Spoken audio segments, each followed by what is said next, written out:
Olha, a gente tá sendo sonhadora, viu? Olha. Que isso, o Dostoiévski já viu como ele estava, né, já se preparando aí para essa era moderna, ele já pensou em nós e escreveu O Sonhador, simples. Gente, a transcrição tá rolando aí ou não? Não, né? Não. Então ótimo. Tinha alguém tentando entrar, mas caiu. Eu já aceitei. Então tá, meninas, vamos começar, né? Então, gente, boa noite, perdão pelo atraso. Boa noite, gente. Boa noite, gente. Gente, estourando já, mas boa noite, gente. Na próxima vai dar mais certo, a gente vai fazer pelo YouTube, todo mundo vai poder assistir, se Deus quiser. Então tá, como que a gente começa se apresentando? Acho que todo mundo aqui já nos conhece. Acho que não precisa disso, né? Mas como a gente vai gravar para pôr lá nas redes, então vamos começar? Quem começa? Oi, gente, tudo bem? Eu sou a Ingrid, eu tenho 27 anos, sou graduada em Letras Português e ao entrar na faculdade eu me deparei com esse universo da literatura e simplesmente apaixonei e encontrei minhas amigas, né? Aí o Gabriel foi foi uma peça muito importante, né, para essa entrada aí da literatura, assim como a Jéssica, a Lu, né? A Jéssica sempre me emprestando diversos livros.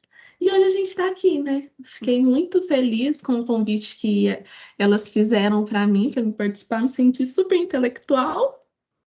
Eu sou mais doidinha, mas é isso. O meme da Ingrid já vem pronto. Prossiga. Quem é o próximo na ordem, gente? Alfabética, a gente fez letras, enfim, mas acho que sou eu, né? Pera, gente, a B, tô brincando. Bom, gente, então, meu nome é Jéssica e a ideia do canal é que a gente possa, não é que para trazer verdades ou para trazer aula, nem nada disso, é uma conversa mesmo, é um canal para leitoras. A nossa intenção é justamente ler coisas gostosas e comentar sobre elas aqui. Sem nada específico, assim, muito técnico, nada. É uma conversa, uma roda de conversa, né? Não tem uma coisa certa, não tem uma coisa errada, é apenas nós discutindo ali as nossas interpretações desses livros, né? E vivendo esse mundo mágico aí que a leitura nos permite viver. Vai lá, Lu. Eu acho que o que é comum aqui é que todo mundo, acho que já deu para perceber que por mais que a gente fale bastante, bate em cachorro às vezes, mas assim, o que é comum aqui que a gente formou na mesma universidade, né, que foi a UENG, e todo mundo meio que se encontrou, a gente só se conhece por conta disso, por conta das letras, né, e a gente meio que se apaixonou por isso também. E é comum, a gente gostou muito dos livros, e depois a gente já encerrou esse período de faculdade, e depois a gente falou, tá, mas beleza, o que a gente vai fazer com isso agora? E aí surgiu a ideia, vamos fazer um grupo. Mas a gente pensou, falou assim, nossa, mas a gente vai fazer um grupo, tipo, tem que ser tudo muito técnico, muito rígido, muito certo. Mas a primeira coisa que a gente viu quando a gente entrou na faculdade é que realmente não existe uma definição correta, uma definição fechada sobre, por exemplo, nem mesmo a literatura. Então, quem dirá são esses que a gente vai discutir aqui. Então, a nossa ideia principal é essa, e convidar vocês também para perguntar, para comentar, se vocês já leram alguma obra aqui que a gente já leu, comenta aí, que nós estamos abertas para isso, para ouvir vocês também. E a gente acho que pode começar, né? Vamos. Então, vai, Ingrid, diga.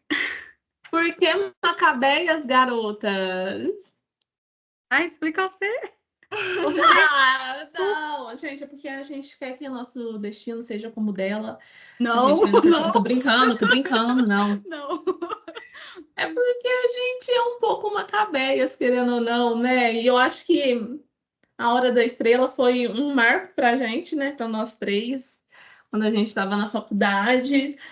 E a representação dela, mesmo tendo esse final trágico, mas tudo que ela. Como a Clarice construiu essa personagem, né? Frágil, forte, tudo. Ai, eu tô aceitando aqui.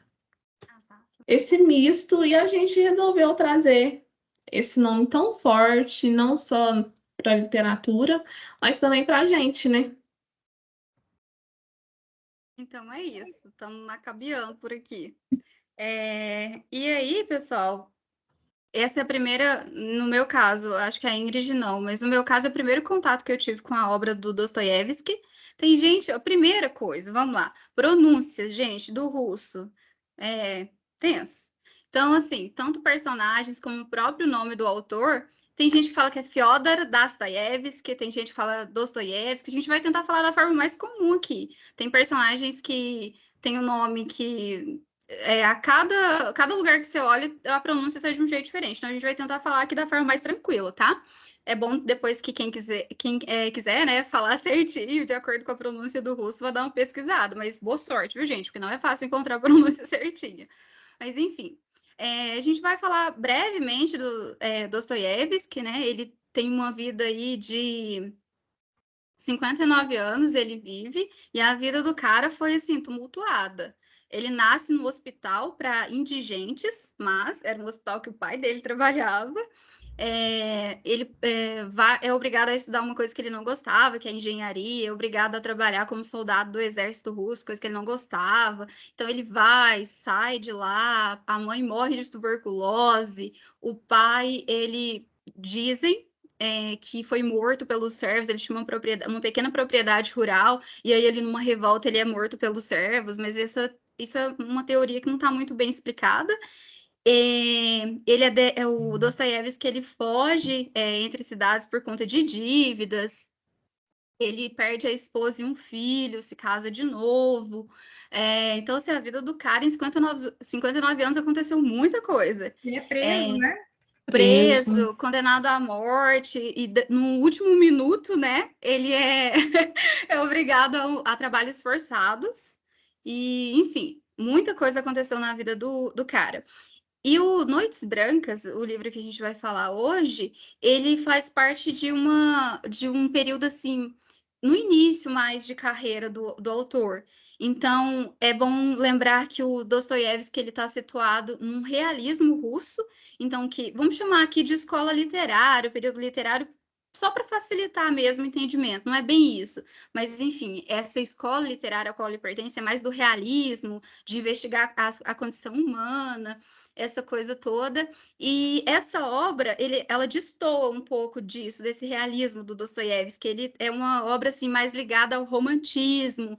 Por isso que a gente tem ali personagens que são considerados por vezes até meio assim, como caricatura, sabe? Como sonhadores, idealistas, então está mais ligado ao romantismo, a inclinação do Dostoiévski para o romantismo. Então, se ele escreve esse livro no início de carreira, a gente pode pensar que talvez ele não tivesse visto ainda muitas coisas, como o local para onde ele foi exilado, né? Então, assim, tem todas essas questões. E aí eu vou deixar as meninas comentarem, depois a gente comenta também o porquê do nome, né, de Noites Brancas. Vai lá, Ingrid. Você quer falar? Pode ir. Eu falo demais. Não, se você quiser ir, tá tranquilo. Não. Então, pode ir? Então, vamos lá, gente. Onde que passa essa história, né? Assim, pode ser que a gente vai soltar algum spoiler aqui. Então, assim, se você não leu a obra ainda, pode ser que a gente vai soltar alguma coisa aqui. Mas a gente percebeu que o Dostoiévski, ele era um cara, assim, que estava sempre envolvido, é preso, quase morre. Então, assim, a gente vê por aí que a Rússia, nesse período, não era um lugar, tipo, tranquilo, estava tendo muitas reviravoltas ali. Pelo que eu li também, é um período pré-revolucionário, Então, assim, estava começando já a surgir alguma coisa, movimentos nesse sentido. E aí vem o Dostoiévski que vai escrever Noites Brancas, mas tipo, putz, o que tem a ver Rússia com Noites Brancas? Tipo, noite branca, não tem mínimo sentido, né? Só que aí depois, ao longo da narrativa, a gente vai entender por que Noites Brancas. Assim, fugindo em torno, não, mas tudo acontece na Rússia, exatamente onde o enredo ele, principal mesmo, onde tudo é desencadeado, é numa avenida muito conhecida. Ela é chamada, perdoem minha pronúncia, tá? Mas Nevsky. E aí vai ser exatamente uma espécie de ponte. Então a gente imagina a Rússia e esse enredo principal ele acontece, ele é desencadeado nessa ponte. É uma ponte muito famosa lá da Rússia. E lembrando que Rússia estava passando por um monte de turbulência. E aí temos as noites brancas, né? O que é noites brancas? As noites brancas é um fenômeno, não sei se a gente pode considerar um fenômeno climático, mas o que acontece? Nesse período, demora mais para escurecer.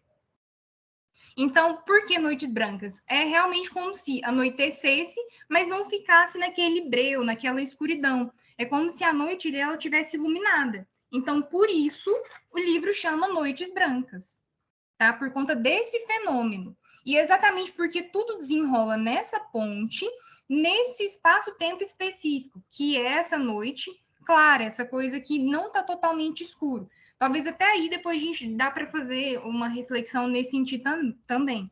Mas então a gente vai partir disso. Noites Brancas vem desse lugar que não está totalmente escuro, não está totalmente fechado, né?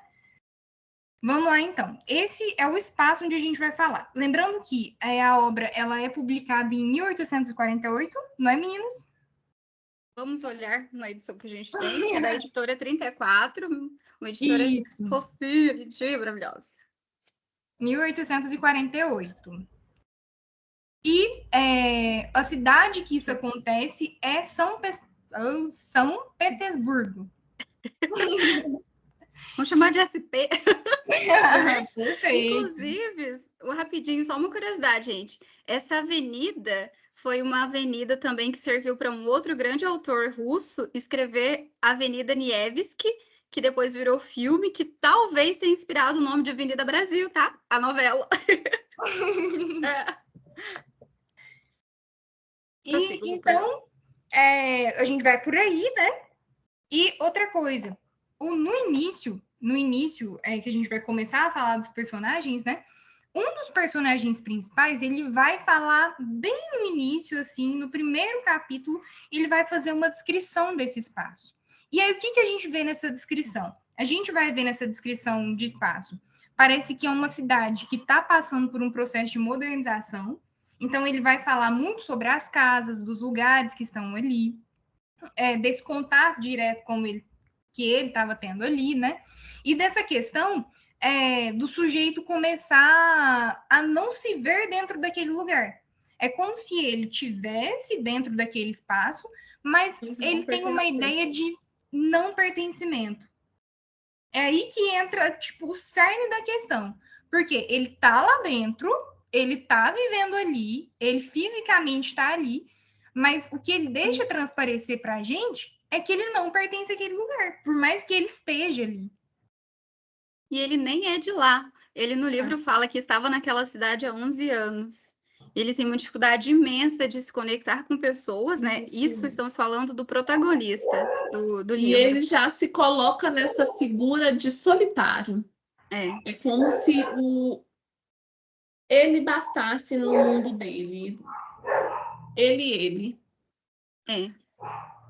É uma novela curta, gente. O livro tem 96 páginas, então uma novelinha. É bem curtinho. É uma leitura rápida, né? Tem basicamente um protagonista, que é um narrador, e é importante a gente falar disso, porque o narrador, ele é quem detém o poder da palavra, então a gente sabe da história através dele.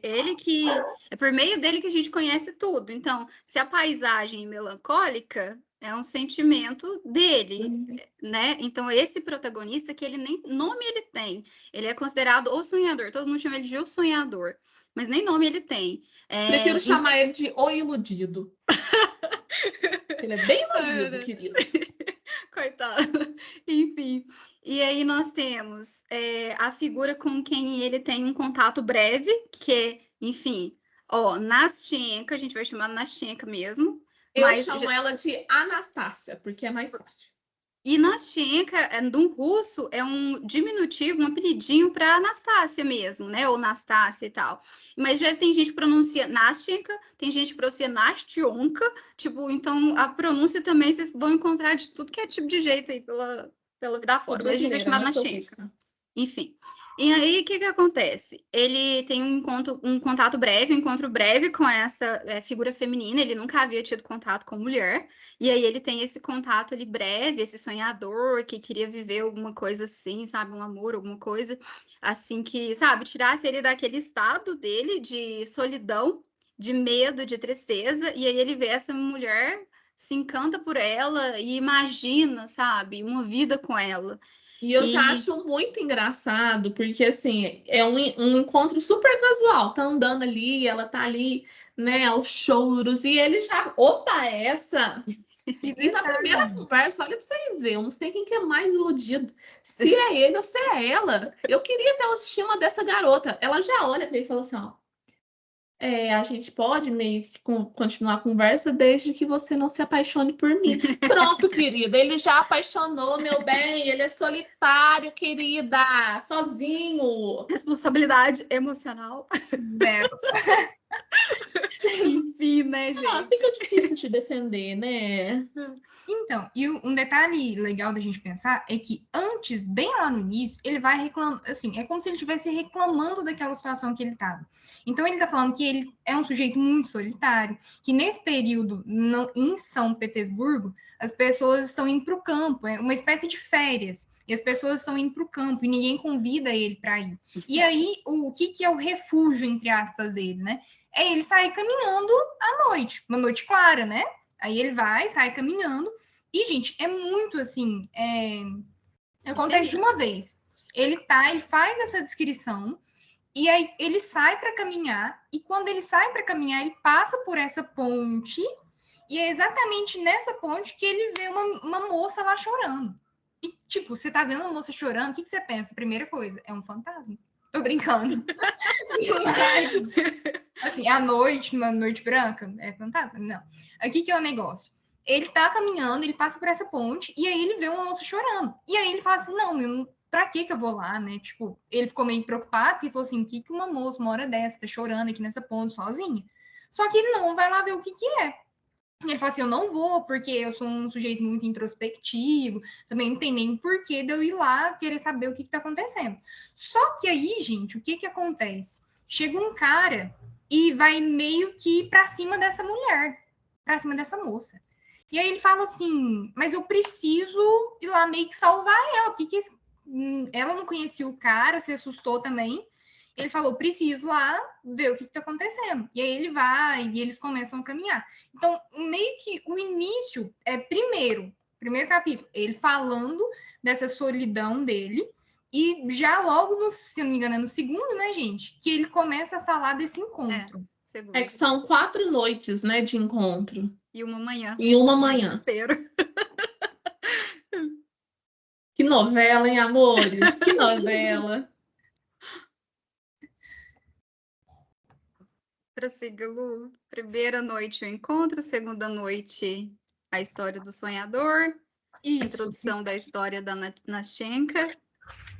E detalhe que é interessante também é que a gente, não que a gente fica mais procurando ou buscando um nome, mas surge muito pouco nome dentro do texto. Então, a gente não sabe o nome desse cara, a gente só conhece ele como...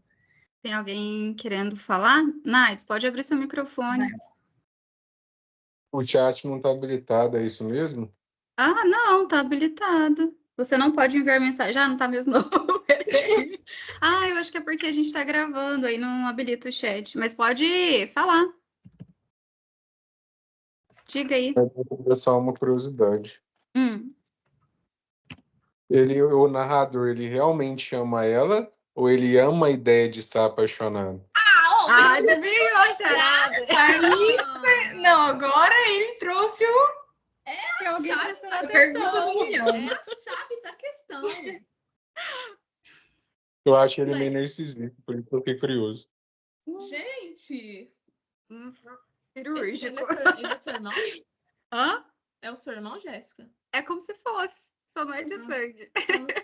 Porque eu já ia falar que já estava na genética. Porque não Ah, é possível. Eu tive que ler esse livro 2 vezes, meu querido. Porque eu não conseguia acompanhar esse fluxo de consciência. Na mesma hora que ele estava ali verbalizando alguma coisa, ele estava dentro da cabeça dele, discutindo com ele mesmo e criando 1000 coisas. Eu fiquei perdida. É que nessa frase que você comentou, quando ele chegou para ela e falou isso no primeiro, logo de cara, então eu fiquei com essa ambiguidade. Mas é uma interpretação, uma das mais, assim, aceitas mesmo. Que ele ama a ideia de Nashenka, não Nashenka de fato. E que ele não pode ter conexões reais, porque para ele o que importa é o sonho, não a realidade. O bichinho é tadinho, né? Mas enfim. Tem uma... Lu, prossiga. Não, peraí. Agora a gente já pulou ao final da história. Pronto, Mas eu acho que Não, você adivinhou. Matou a charada. Então, é porque, assim, o sonhador, a Anashenka, né, Anastácia, esse primeiro contato aí real que ele tem. Porque, por mais que ele tenha esse passear, né, pelas ruas, ele não tinha esse contato verbal, né, igual os dois têm. Porque, assim, durante essas noites, tem, assim, há conversas profundas, né? Ela se abre para ele, conta os problemas dela, né? Conta sobre a avó, que ela se sente muito presa. E ele também se abre para ela. Mas, assim, um escuta o outro, né? Eles dividem suas próprias angústias. Mas fato é, gente, como é muito rápido, né? E assim, eu sempre ficava a todo momento tentando entender a história. Mas como que uma pessoa consegue se apaixonar pela outra em 4 dias? E era tudo muito intenso. Você sente essa intensidade que ele transmite na leitura, né? Que o narrador transmite, o sonhador transmite. Você fica assim, gente, que coisa que é essa? Né? Que não só mexe com o sentimento do leitor, mas também mexe com a cabeça do leitor. Porque você fica tentando entender essa posição que ele tá, né? E eu acho que é o mais incrível do autor, do Dostoiévski. Por quê? Eu li Crime e Castigo, uma leitura muito difícil. E, assim, Crime e Castigo foi publicado 18 anos depois de Noites Brancas. Então, assim, quando eu vi Crime e Castigo é totalmente complexo, igual eu falei aqui, né? Noites Brancas, para mim também, eu me vi nessa complexidade. Mas, assim, é porque é muito comum. Uma coisa, assim, que você vai lendo, nossa, é um romance. Que isso? Ele vai se apaixonar por ela. E ela vai se apaixonar por ele. E eles vão ficar juntos. E talvez não. Às vezes, como a gente está acostumada a ler, a gente vem, né, de um Essa de Queiroz aí, né? Lembra quando a gente leu Meninas? Para entender o romantismo ali, a gente ficou um amor trágico. O outro eu não lembro, acho que era Camilo Castelo Branco, né? Vai acontecer alguma coisa Amor de trágica, mas perdição. não uma coisa assim, tipo assim, você termina o livro e fica assim, ó. Mas é aí que é o negócio da questão. Porque ao mesmo tempo que é trágico, não é trágico. Não é.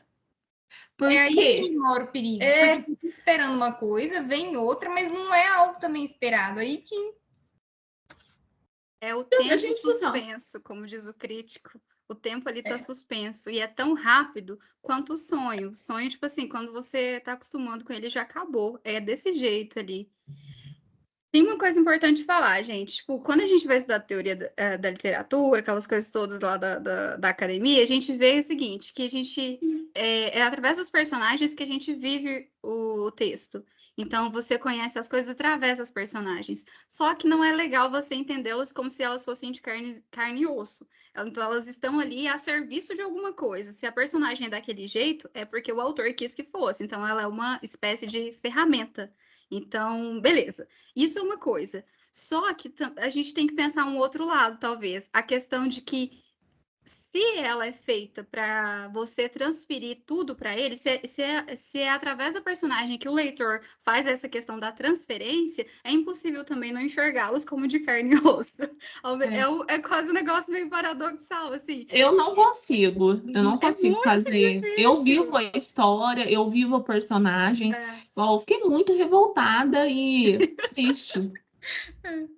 Então, são ferramentas e a gente tem que ter essa consciência de que elas não são pessoas de carne e osso, então talvez elas não se encaixem nesse padrão de julgamento, tipo assim, como a gente, por exemplo, é comum você ouvir a história de um, sei lá, um colega seu conhecido, você vai julgar aquilo ali que você ouviu.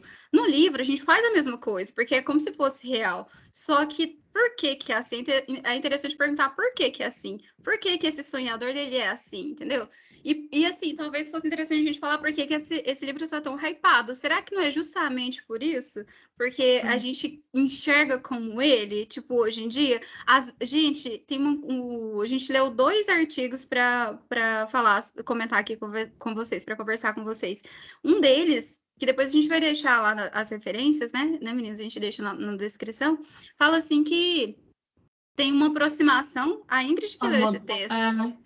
Cria uma Fala aí, aproximação com a modernidade. Mas por quê? Qual que é a nossa modernidade hoje, gente?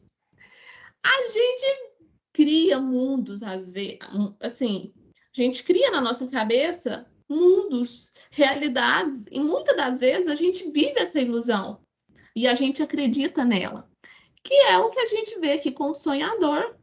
Entendeu? Realidade virtual, né? E não é nem virtual no sentido de ser tecnológico, assim, numa cidade não num sentido assim de não ser pela experiência que a gente vive, de ser uma coisa realmente virtual, uma coisa que não é ali no presente, não é na experiência. Que é imaterial, né?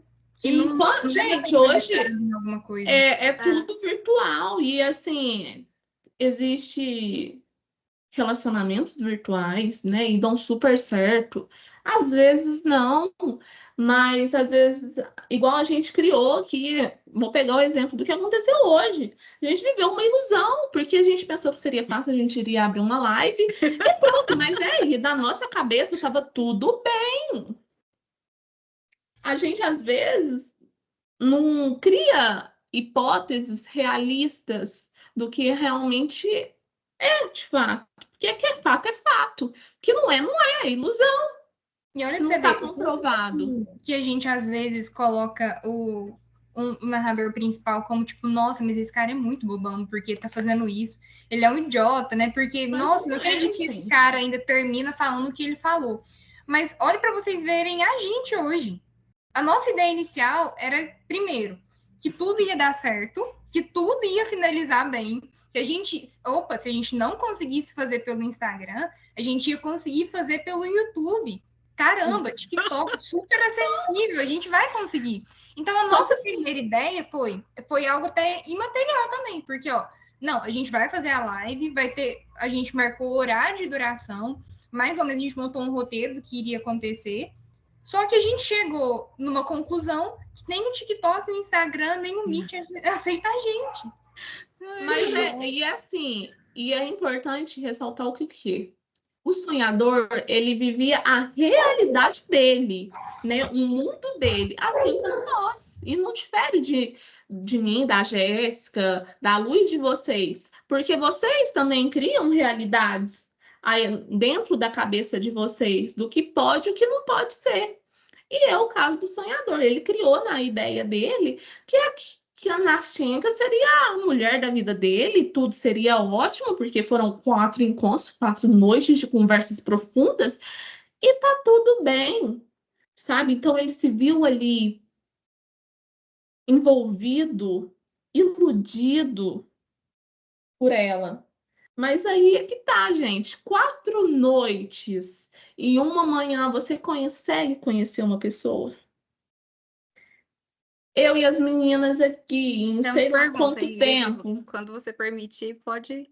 Tá? Ah, tá. Sei lá quanto tempo que a gente tá nessa tecnologia aqui. A gente nunca mexeu com isso. Acho que numa noite aqui, a gente já ia saber ficar fazendo live, não E sei eles o que tiveram tem. 4, né? Como que aceita aqui? Hã? Não, é só falar para ele falar. Ah, pode falar.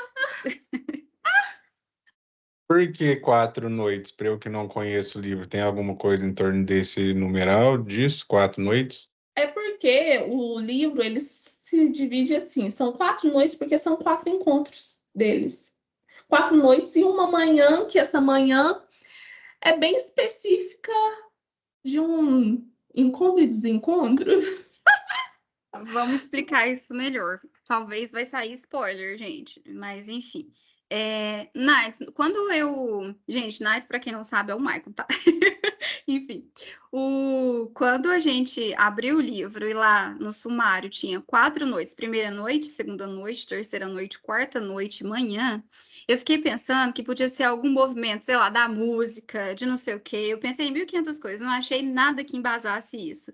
Então, aí eu pensei, bom, talvez nem tudo na vida precise de uma explicação, talvez seja só a vontade mesmo do escritor colocar 4 noites. Talvez não exista uma explicação para isso. Pelo menos a gente não encontrou, tipo assim, nenhum material que embasasse isso. Então, talvez seja só uma questão mesmo ali de escolha.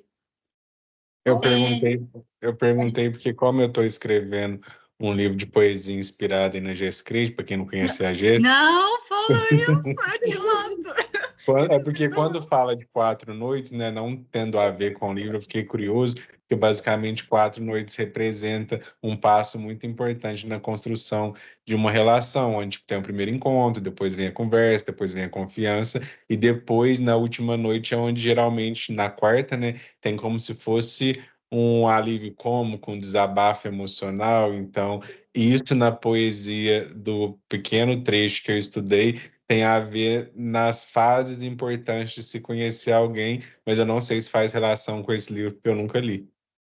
Pelo menos a gente não encontrou nada que ligasse Dostoiévski a essa questão, assim. Pode haver, mas, assim, pelo menos a gente não conseguiu encontrar. Faria sentido também se a gente pensasse dessa forma que ele falou, meio que para contrapor a narrativa, né?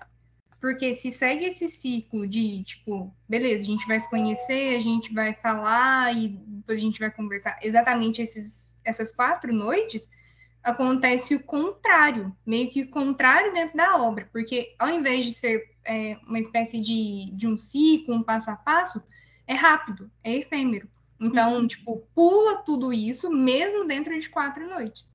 Pode ser. E o livro todo, gente, ele é permeado por noites brancas, por uma espécie de névoa, por uma...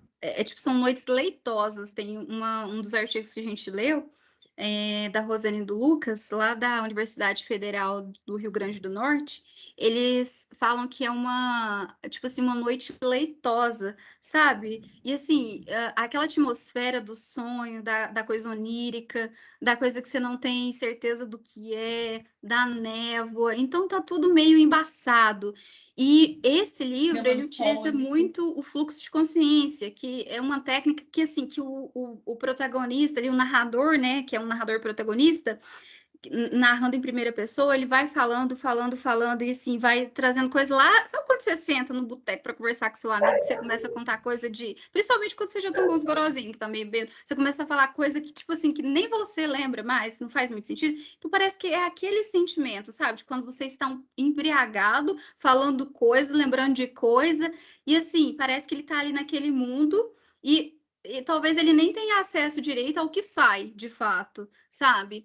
E eu já te deixo falar, Nights. E só, assim, para contextualizar, tudo, gente, pode ter sido tudo um grande delírio, sabe? Esse primeiro encontro que ele vê a menina, ele já se namora, porque ele tem essa necessidade, essa carência, esse desejo, a questão de falar com ela dessa forma, a questão de ouvi-la, de ouvir tipo assim, de tentar lá ajudar, porque assim, a gente não falou disso, mas a Nestienka tem um amante que ela espera retornar. Ela conheceu esse moço na espécie de pensão da avó dela, onde ela vive, ela cuida da avó, a avó não gosta que ela saia, então é uma menina muito presa. Inclusive, eles usam um negócio interessante, que é tipo assim, é como se na Shenka estivesse presa a avó por um alfinete. E isso eu fiquei pensando, o que será que é esse alfinete? Mas enfim, então assim, é uma moça que ela não pode sair muito de casa. E aí, na pensão, elas alugam um mezanino para um moço. E na Shenka se namora desse moço. Algumas vezes ele e a avó e a Nashenka saem para assistir a ópera, O Barbeiro de Sevilha. Será por que eles assistem essa obra específica também? Tem aí uma curiosidade. E aí ela se namora desse moço, mas ele tem que partir para estudar, se eu não me engano, e aí ele vai ficar um ano fora. E aí, quando ele volta, Nashenka precisa desesperadamente encontrar com esse menino, porque ela quer se casar com ele, é ele quem ela ama. Então, quando ela tá desolada lá, quando eles se encontram na primeira noite, ela tá angustiada justamente por isso. Então, o sonhador tem esse ideal de mulher, de romance e tudo mais, e quando Nashenka encontra ele, ele começa a ser um meio através do qual ela talvez possa contatar esse amante. E, gente, por quê? Se a gente pensar naquela época, talvez fosse difícil para uma mulher simplesmente mandar uma carta para um homem ou conversar com um homem diretamente. Então, ela quer que ela vai escrever cartas, mas quem vai poder entregar é um outro homem. Então, ela usa ele como meio para alcançar o que ela quer, que é aquele que ela ama. Então, assim, mas aí essas cartas têm um problema com essas cartas. Que parece que não consegue encontrar seu destinatário. E aí, lá pela quarta noite, Nashenka já não tem mais esperança de que esse homem a ama. E aí ela tá desolada, e naquele momento lá, assim, desesperado, os dois resolvem. Então vou ficar com você, já que foi você que me Tipo, não tem tu, vai tu mesmo. Não tem outra opção, quem não tem cão caça com gato. Mentira, que horror. Mas enfim, é algo parecido com isso. E aí, esse sonhador, ele tá felicíssimo, porque finalmente ela aceitou o amor dele e tal, aquela coisa. E quando eles estão partindo para ir embora, ali caminhando por essa avenida, né, pelo canal ali, na margem do rio, esse homem aparece do nada, sem explicação. Esse homem que também não tem nome. Esse personagem aparece do nada. Nashenka se joga nos braços dele, depois agradece o sonhador, né? Dá um beijo nele e fala assim, muito obrigada, basicamente, até nunca mais. E parte com esse amante. E aí ele some, evaporam, tipo assim, do nada ele aparece, do nada ele some. E aí, essa é a quarta noite. Aí na manhã acabou essa questão do sonho. Parece que dissipou toda essa questão da névoa. E aí tá lá o sonhador no seu quartinho, insalubre quase, pela descrição, um lugar, assim, sabe, horroroso de se viver. Ele descreve com paredes verdes desbotadas, sabe? Mais uma vez, aquele ambiente melancólico, e ele recebe uma carta dela em que ela agradece, que ela tipo, meio que se desculpa, pede para que ele a perdoe, pede para que ele continue a considerando como uma amiga. E aí, a grande questão que todo mundo comenta desse gente, livro, essa que é a parte frase pra mim acaba, Jéssica, lê pra nós, gente. Você quer, Ingrid? Você quer dizer a última? Pode fazer as honras, eu tô sem meu livro, mas ela tá até marcadinha aqui, mas pode falar, Jéssica. Isso daí acabou comigo, acabou. Pode pôr a música depois do Iludido aí, da ilusão aí. Tá bom, depois você coloca uma sofrência aí no final. Gente, olha só como ele termina. Meu Deus, um momento inteiro de júbilo. Não será isto o bastante para uma vida inteira?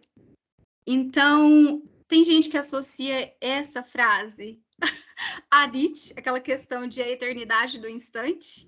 Então, para ele, aquele momento em que ele acreditou que ele seria feliz com a Nashenka, que eles se amariam, tipo, para ele, compensou tudo, compensou a perda e tal, porque a questão dele talvez não fosse a Nashenka, de fato, fosse a ilusão de Nashenka.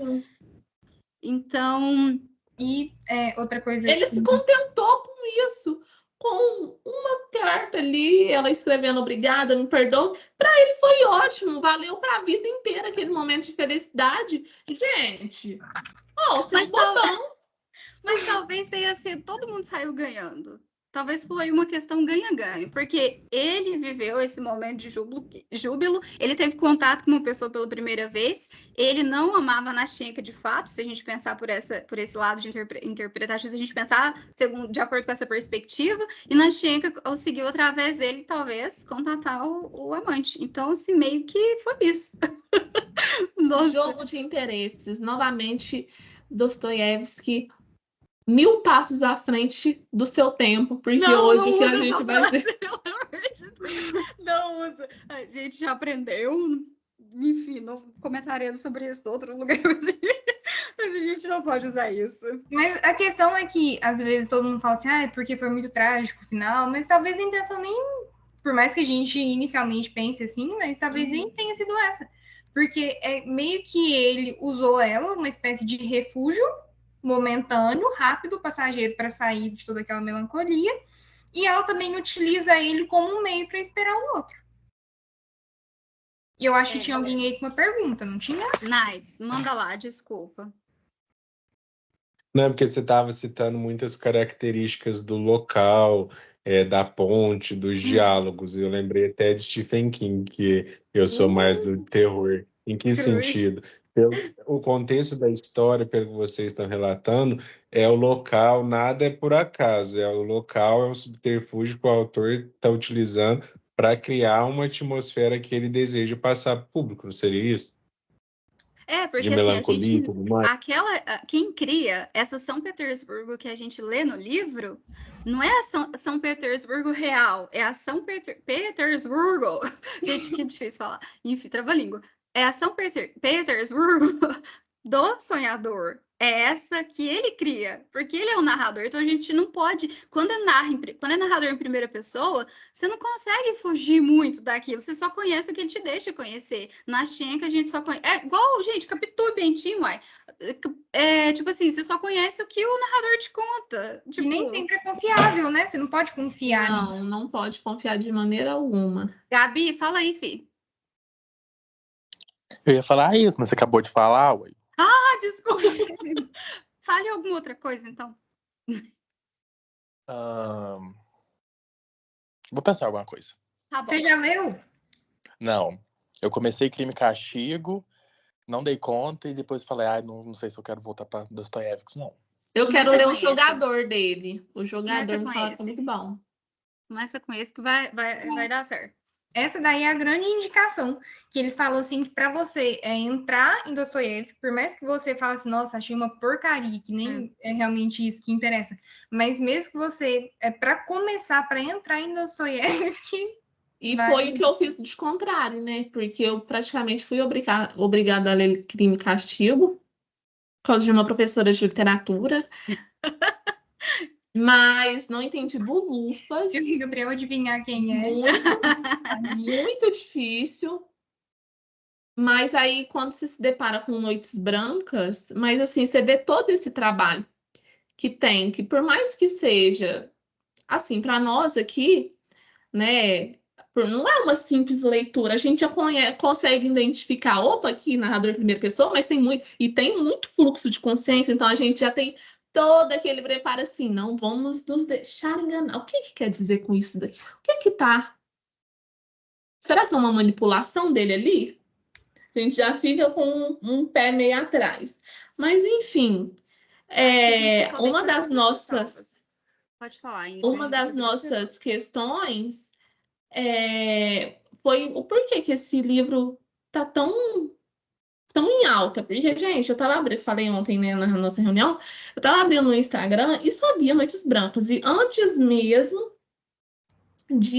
da gente ter esse encontro, eu e as meninas, e eu mandei pra Jéssica e falei assim, você já leu esse livro? Tô interessadíssima. E assim, você abre lá o post, aquele tanto de comentário, nossa, porque esse livro é muito bom e não sei o que tem. Mas o porquê, né?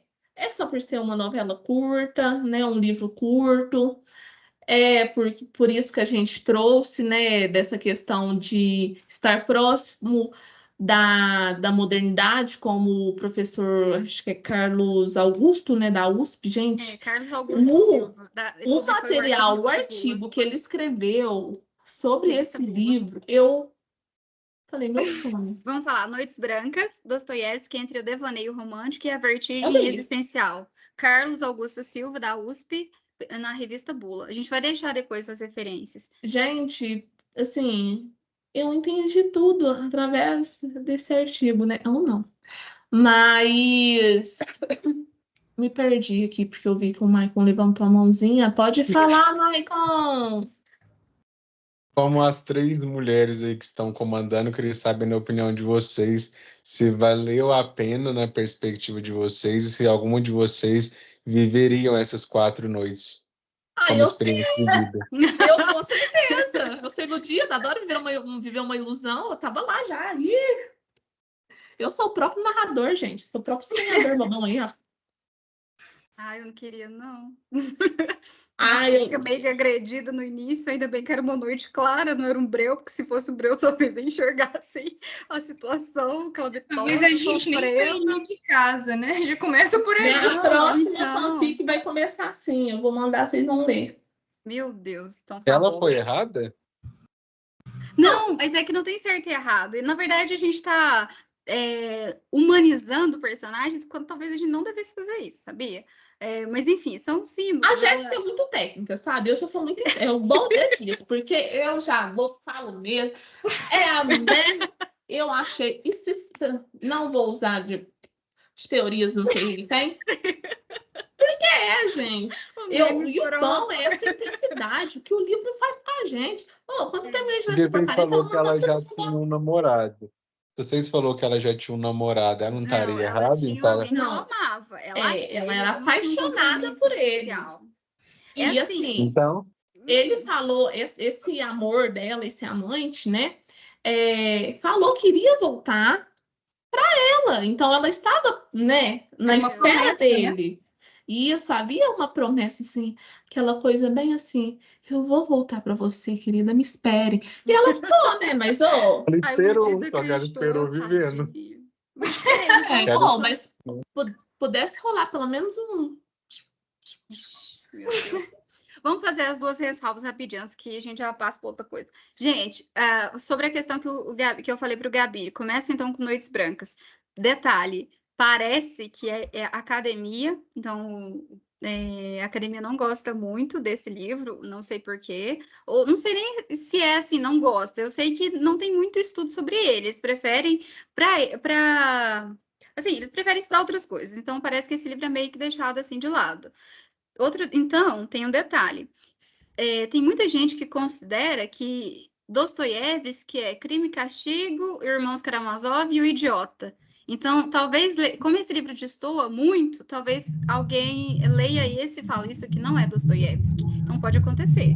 Por isso que até às vezes tem essa resistência quanto a Noites Brancas. Porque às vezes uma pessoa que lê outras obras dele e aí começa a ler Noites Brancas e fala, que isso? Escreveu o livro de pobre, porque agora que eu tô seguindo a página de vocês, primeiro livro dele. Aí, quando eu tô seguindo a página de vocês, começou a aparecer coisas desse autor. Eu vi um negócio de pobre, vi um negócio de terror lá, de morto. Gente pobre, primeiro livro dele. Ele largou engenharia para virar escritor, gente. Em 1800, lá vai bolinha. Então... Teve um negócio de mortes também, que eu vi um tema, alguma coisa assim. Dostoiévski, Memórias do Subsolo. Ele é muito crítico, né, com questões sociais, religiosas, né? E quando a gente vê Noites Brancas, eu primeiramente fiquei buscando críticas, né? Mas a gente tentou buscar artigos para entender, né, o que estava sempre ali por trás, mas às vezes só um livro de um sonhador iludido, sofrido, mas que ele acabou o quê, gente? Feliz. Com o pouco que ele recebeu, para ele bastou. Isso que importa. É que ele prefere viver talvez dentro da cachola dele. Então, o mundo dele é a imaginação dele, a cabeça dele. Então, talvez seja amanhã a única coisa que tira ele de lá, né? Mas eu tenho impressão... E ele mesmo admite numa passagem que talvez ele vá viver a vida inteira dessa forma, vai morrer assim. Então, talvez depois disso ele volte para esse sonho, para essa coisa toda. Então, assim, pessoal, espero que a gente tenha pelo menos conseguido, tipo assim, fazer com que vocês sintam vontade de ler, né? Atiçar da curiosidade. Gente, é ótimo. É ótimo, né? Eu sempre falava muito do meu primo, acho que ele não tá aqui mais, mas é muito bom, principalmente pra gente como eu, que gosta de sofrer e ficar vivendo todo aquele enredo. Tanto é que, assim, quando a gente falou, eu falei, gente, vamos ler Noites Brancas. Eu falei, Jéssica, me ajuda a entender essa porcaria aqui, porque eu não tô entendendo bosta nenhuma.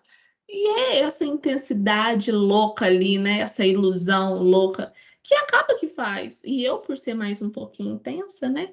Eu vivi cada palavra. Eu me apaixonei pelaquela safada e eu não julgo ela, mas vou julgar, porque eu queria que os dois ficassem juntos, mas não ficou e tá tudo bem. Pelo menos ele foi feliz, mas eu não sou obrigada a me conformar, porque eu não me contento com um pouco. Antes ele tivesse morrido, alguma coisa assim, igual foi lá Amor de Perdição, ou igual lá o Primo Basílio. Mentira, não mexa com a minha Luizinha, pelo amor de Deus, que ela é meu pote de ouro. Mas é isso, gente. Ixi, tá bom. Bom, pessoal, Night quer falar? Diga. Último detalhe, é porque assim, como vocês disseram um pouco sobre o autor da vida tumultuada que ele teve, né, muito louca, talvez esse seja um dos motivos para ele jogar essa carga tão dramática na sua obra. Ele Tem um negócio escreveu muito sobre isso. interessante que, gente, eu Nossa, vou ter professora que... de teoria de literatura, ela fala que a gente tinha que se Vixe, distanciar nossa. ao máximo do autor das obras dele. Eu não consigo. Gente, eu ia Eu já tava precisar assim, comer pra muito mim, feijão ainda pra olha feijão aqui, com pra mim, arroz, farofa. ele tem algum problema psiquiátrico. Eu, como futura psicóloga e psiquiatra, Não, já vou diagnosticá-lo com algum transtorno. Besta. Nossa, muito besta, gente. Essa mulher é doida. Olha, tem uma. Quando a Ana Schenck pede para que ele fale um pouco mais sobre ele, que conte a história dele, ele fala assim: história? História? Mas quem lhe disse que tem uma história? Eu não tenho história. Aí ela fala assim para ele: então como é que viveu se não tem história? Gente, eu achei isso tão incrível. Como é que você viveu então se você não tem história? Como assim? Então é isso, Nights. História é algo que Dostoiévski teve. E pensar que a gente já viu muito questionamento, por exemplo, Rosa Monteiro falando que numa das obras dela sobre o Dostoiévski, falava assim, será que se ele não tivesse passado por todos esses episódios, todas essas turbulências na vida dele, ainda assim ele iria escrever algo como ele escreveu, obras como ele escreveu?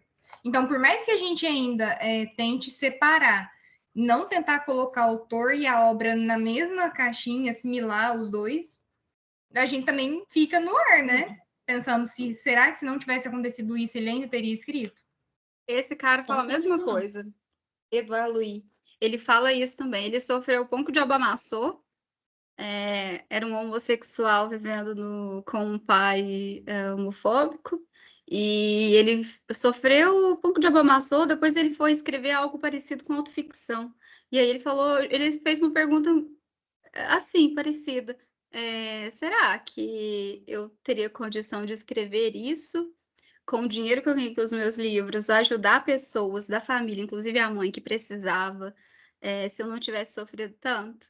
Então, ele escreveu sobre a família, foi excomungado pela família, porque ele publicou história, né, a história deles, mesmo que fosse uma autoficção, querendo ou não, ele, né, trouxe essas pessoas para dentro do texto, e aí eles fez a mesma pergunta: será que se não tivesse tido esse sofrimento todo, eu teria condição de escrever isso? Gente, é muito louco, sabe? Vocês acham, vocês que estão aqui com a gente, vocês acham que eles teriam escrito, que eles não teriam escrito? O que vocês acham? Eu, particularmente, acho que não tem como separar as pessoas. É a mesma pessoa e, com base nas suas experiências, nas experiências ao seu entorno, você cria narrativas e constrói obras ou não. Inclusive, essa semana eu estava vendo um documentário do canal Nostalgia referente ao Charles Darwin, né, toda a evolução que ele criou foi com base em todas as viagens, todas as experiências. Não tem como você separar o ser humano. Eu sou igual Cada o Michael, vivência é não uma consigo. história. Só Fernando Pessoa que eu tenho uma brecha ali, porque ele realmente é um... Apesar que eu acho que ele tem múltiplas personalidades, sei lá, né? O dele Também nem é falar múltiplas alguém- personalidades, eu acho que ele já tá no outro grau de evolução. Não, eu Heterônimos ali... é outro. Nem Freud explica Fernando Pessoa. Lacan também não. O André Já explicou. Gente, deve ter uns 30 professores de literatura, de teoria da literatura, infartando agora. Ô, Gabriel, o que você ia falar? E você acha que eles iam, não iam? Olha, é uma pergunta difícil. Fala, Toti. Elabore. Obrigada pela resposta. Não, mas assim... Você me apertou sem me amarrar. Eu tenho que ler a obra primeiro, gente. Tá. Leia. E use o nosso... Quem for comprar o livro, usem nosso cupom de desconto, tá, gente? Não é cupom. Tem que comprar através do link, do nosso link. Eu vou deixar na descrição do vídeo quando a gente postar no YouTube. Eu mando pra vocês, mas se eles forem comprar, vocês esperam. Vocês só compram através do nosso link, viu? Um exemplo, se eu faço... Aí eles tentando comprar na Amazon, você falando que a gente tem que ter o link do Não. Chega. Um exemplo, Jéssica. Ah. Se eu faço um descolamento do Maicon para poder escrever ou falar sobre qualquer coisa de forma isenta, tudo aquilo que eu imaginar ou pensar é com base nos pensamentos do Maicon. Então, não tem como você desconectar duas pessoas. Eu posso desconectar histórias, mas as histórias, mesmo que desconexas, vão estar ali sempre por um fio condutor naquela mesma cabeça. Tem, por exemplo, autores que dizem, autores, assim, críticos e gente que estudou teoria da literatura mesmo, que fala que não se confunde autor com obra. Mas, ao mesmo tempo, gente, dificilmente uma obra sai se não fosse através da cachola do cara. Ainda que a gente faça esse trabalho de imaginação... A nossa professora... E a gente conviveu com isso, né? Ela falou assim, não, vocês têm que tentar distanciar. Não lembro, acho que era de Clarice que ela soltou essa, não foi? Lembro. Não foi com Clarice? Porque a gente acho que estava falando algumas coisas sobre a personalidade dela, né? E ela, não, vocês têm que se distanciar disso, porque... Tem duas coisas. Primeiro é a distância da pessoa, né? E da pessoa, autor da obra, e tem um outro distanciamento que é da obra e do que o autor representa, porque tem muito autor que estão aí, né, nas mídias sociais, que apoiam certas causas, certas pessoas, aí tem todo um debate assim, mas eu vou... Oi, Ben. Diga, Gabi. É engraçado pensar nisso, porque quando você lê as obras da Clarice, você não consegue separar. Você tá lendo o diário da vida dela. É impossível separar. Difícil. E outra coisa, Dom Casmurro, por exemplo. Um cara que jurava que a esposa estava traindo ele com outro cara. E na vida real, a esposa do Machado de Assis traiu ela com o... como é que é o nome daquele cara que escreveu aquele livro ruim, que dói? Você tá falando do que José você... de Alencar. E não só isso. O Camilo Castelo Branco, o tio dele viveu a história certinha, exatamente, do amor de perdição. Então, tem como mesmo separar? Pois é. É a grande questão. Perguntas aí que eu acho que nem precisa de resposta, porque não tem mesmo, não, gente. Porque a gente não vai chegar numa verdade, numa resposta concreta, não. Então, talvez, assim, você... Então, talvez a gente tenha que pensar mesmo na questão da autoficção, né? Talvez a autoficção não seja um fenômeno tão recente, enfim, né? É isso. Mais alguma coisa, pessoal? Alguém quer comentar alguma coisa? Pessoal que entrou, pessoal que tá aí também. Não? Então, meninas, acho que a gente... o que vocês sugerem que a gente leia? O que a gente vai ler? Não, tem que Fanfic. Fanfic? Ó, o Gabriel já vai dar uma sugestão. Ah, lá vem bomba, lá vem bomba. Fala, Eu meu preciso amado. muito discutir com alguém a história secreta da Dona Tert. De quem? Dona Tert. Dona escreveu- Tert? Que escreveu o Pintacilgo. Ah! Qual? Escreveu o quê? Leiam a Pintacilgo. história secreta. A história secreta dá uma coça no Édipo Rei. Uai, vixe. Ixi, meu Deus do Chamou céu. minha atenção. Né? O negócio é. Entendi a referência. Então, Meu Deus, que medo. Medo. Gente do céu. Eu tenho que, antes da gente sair, eu tenho que parar de gravar, senão a gente perde o que a gente fez. Mas assim, então o Gabi acabou de fazer uma sugestão, mas alguém tem uma sugestão? Eu tenho uma. Diga.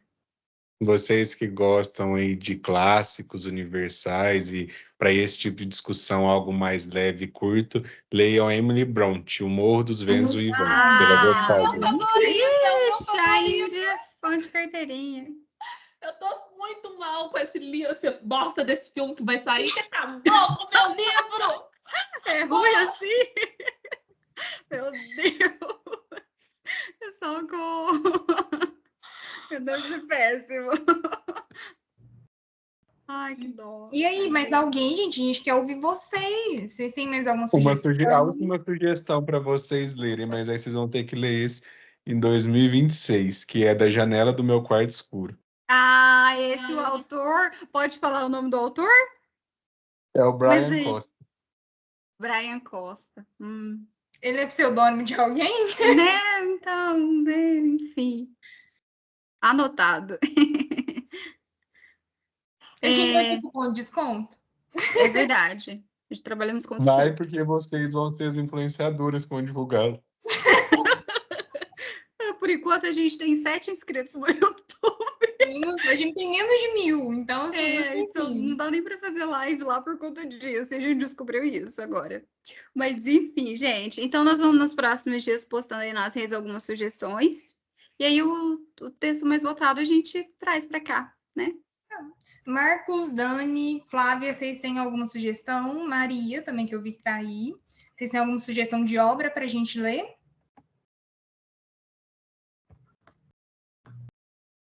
Olha, eu sou um péssimo leitor. Eu preciso começar a ler algumas obras, tá? Porque não tenho lido já faz um bom tempo. Mas vou pegar a dica de vocês aí, que eu achei bem interessante. Eva, conseguimos converter mais um pro culto. Quem não gosta de ler, vocês sugerem podcast ou não é a mesma experiência? Audiobook, você fala? Isso. Não há nada de errado com audiobook, mas é uma experiência diferente, né? Eu senti o cheiro do livro, entra nas minhas entranhas, e tem toda aquela... Talvez seja uma portinha, né? Uma entrada, uma forma de adentrar. Faz a enquete polêmica no Instagram. Livro físico ou aquele... E-book? Não, aquele tablet. Então, é o Kindle, né? Para ler Isso. e-book. Uhum. E-book? Como é Kindle ou O livro? Kindle é o A polêmica do aparelho. século. O e-book é o livro digital que a gente lê no Kindle. Então, hoje em dia, quem será que ganha essa guerra? Você vai comprar um aparelho para ler vários livros ou você vai adquirir vários livros, já que hoje a gente não tem um incentivo a comprar livros mais acessíveis? É uma discussão pesadérrima essa aí, que inclusive envolve questão de ajudar o mercado editorial. Enfim, é uma questão pesadíssima. Talvez a gente possa discutir no próximo. Peroni, Flávia, você não vai... Indica alguma coisa pra gente, mulher. Pessoal que tá aí? Não? Depois a gente pega a indicação dela. Não tem como fugir, não. Gente, eu vou parando a gravação aqui, então. Vamos nos despedir, meninas? Gente, muito obrigada. Foi ótimo estar com vocês. E a próxima a gente vai conseguir fazer pelo YouTube. Se Deus quiser, vai dar certinho, né? Mas, Gente, muito obrigada. Me sigam no Instagram e se comuniquem comigo, tá? Ali, compartilhem os nossos conteúdos. Me siga no meu Instagram pessoal também, que eu sou digital influencer. Gente, louquíssima. Certinho. Vocês vão morrer de rir com a Ingrid. A gente morria, né, na sala. Ela era a nossa influencer física. Essa não era pelo Kindle, era física mesmo. Calhabás. Beleza, então, a gente está encerrando por aqui. Muito obrigada pela participação de vocês. Muito obrigada mesmo. Vou parar de gravar, espera um minutinho pra vocês saírem.